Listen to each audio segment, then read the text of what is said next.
Où vont tous ces enfants dont pas un seul ne rit? Ces doux êtres pensifs que la fièvre maigrit. Par ces mots, Victor Hugo, dans le poème Mélancolia, dénonçait le travail des enfants. Autre époque, autre combat. Aujourd'hui, je suis là devant vous pour dénoncer la précarité alimentaire de nos étudiants. Le 1er février dernier, devant la Commission des affaires culturelles et de l'éducation, je défendais ma proposition de loi visant à assurer un repas à 1 € à tous les étudiants. Je dis bien à tous les étudiants.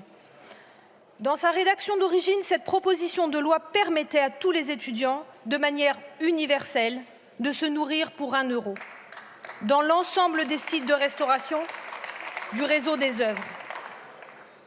Alors même que cette proposition de loi était une proposition de bon sens, palliative certes, mais à la hauteur de l'urgence, la majorité, soutenue par le groupe Les Républicains, a choisi de dévitaliser ce texte.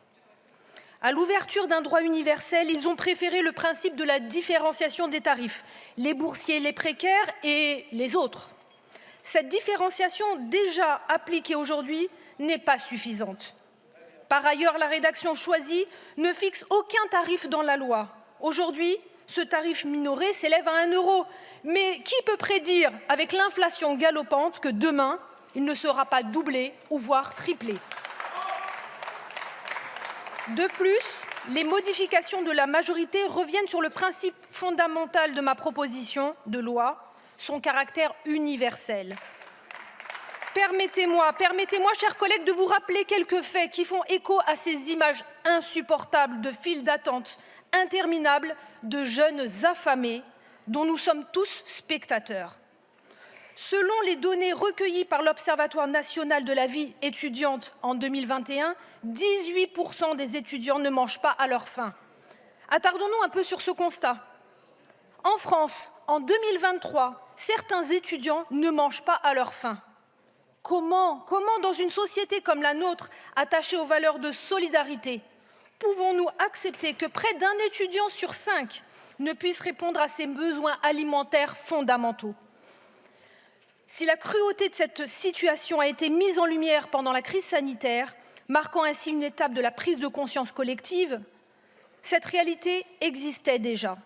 Les acteurs du monde associatif tels que le Secours populaire ou les Restos du Cœur avaient déjà constaté la présence de nombreux jeunes et de nombreux étudiants lors de la distribution alimentaire. Chers collègues, je crois que nous ne pouvons pas admettre que nos étudiants soient à un tel niveau de pauvreté sans agir en tant que parlementaires.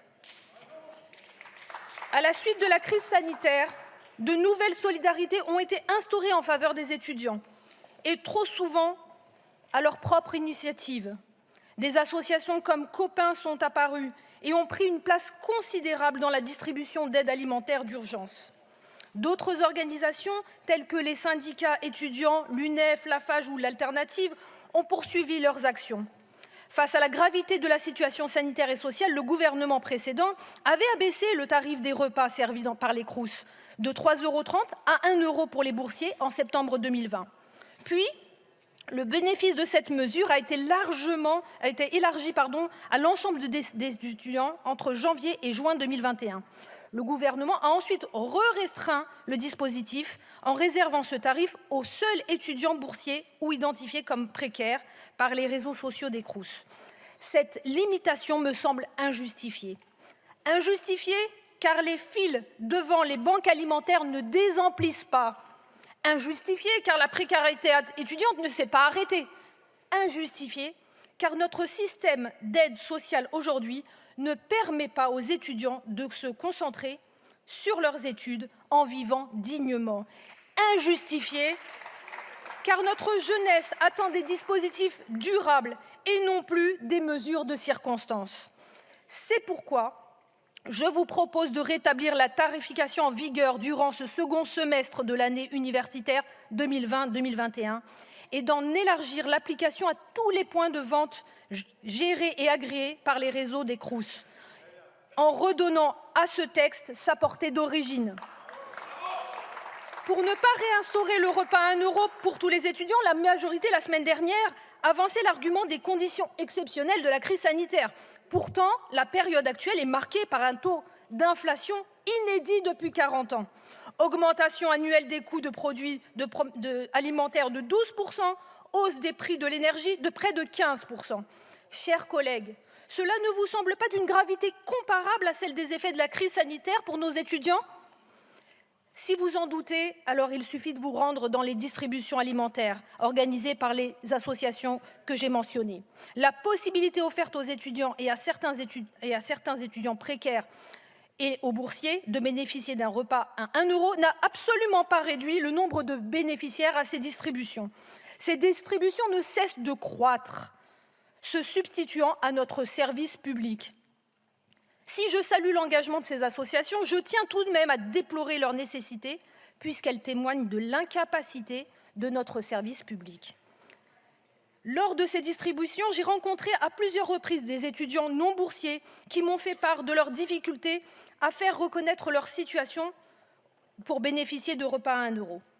Face au durcissement du coût de la vie, la réponse du gouvernement pour améliorer la situation des étudiants me semble vraiment très insuffisante. Même avec la revalorisation de 4% du montant des bourses sur critères sociaux, cela reste encore inférieur au taux de l'inflation qui a atteint 6% en 2022. Montants insuffisants, public restreint, calcul des bourses basé sur le foyer fiscal des parents, notre système des bourses est désuet. Alors, dans ce contexte, que souhaitons-nous envoyer comme message à nos étudiants ? Du côté des socialistes, nous sommes prêts, et nous l'étions déjà sous la précédente législature, prêts à œuvrer pour la condition étudiante, prêts à proposer des mesures universelles, prêts à réformer les bourses et prêts d'ores et déjà à permettre à tous les étudiants, boursiers ou non, de bénéficier de repas à 1 €. La majorité justifie la dévitalisation de ma proposition de loi par la nécessité de certains étudiants à manger pour 1 € et que cela ne serait pas nécessaire pour eux. Mais soyons très clairs, non, les étudiants aisés, non, ils ne font pas la queue 45 minutes au Crous quand ils ont 1 heure de pause pour déjeuner. Même si le repas est à 1 €, leur condition de vie leur permet de manger autrement, des plats plus chers et plus diversifiés et servis plus rapidement. Généraliser le repas plafonné à 1 € pour tous les étudiants, c'est simplement instaurer un tarif unique pour supprimer les différences de traitement entre étudiants. C'est simplement proposer une mesure universelle. C'est simplement inscrire dans la loi un tarif qui ne pourra être revu. C'est simplement permettre aux étudiants d'avoir une première avancée en matière de lutte contre la précarité. Par-dessus tout, c'est simplement généraliser le repas à 1 € pour montrer à nos étudiants que nous les soutenons. Dans l'immédiat, la version du texte que vous proposez de rétablir a le mérite de constituer une mesure palliative d'urgence. Elle a déjà été appliquée par le passé et apporterait une première réponse à la précarité alimentaire. Cette proposition de loi constitue aussi un appel à renforcer les moyens alloués aux Crous. Ils sont toujours sous-dotés et nous le savons bien. Des territoires souffrent d'un manque de points de vente des Crous, tout particulièrement les villes moyennes et les zones rurales, souvent synonymes de campus délocalisés n'ayant accès qu'à de faibles services universitaires. Il est temps de prendre la mesure de ce qui se passe. Souhaitons-nous nous cacher derrière des mesures de circonstance ou sommes-nous prêts à faire avancer durablement la lutte contre la précarité étudiante ? Chers collègues, êtes-vous prêts à ce que ce jeudi 9 février marque une avancée considérable pour nos étudiants à travers cette proposition de loi ? Je crois, mes chers collègues, que nous en sommes capables. Soyons à la hauteur de notre jeunesse, de nos étudiants, pour assurer notre avenir, pour assurer leur avenir. Merci.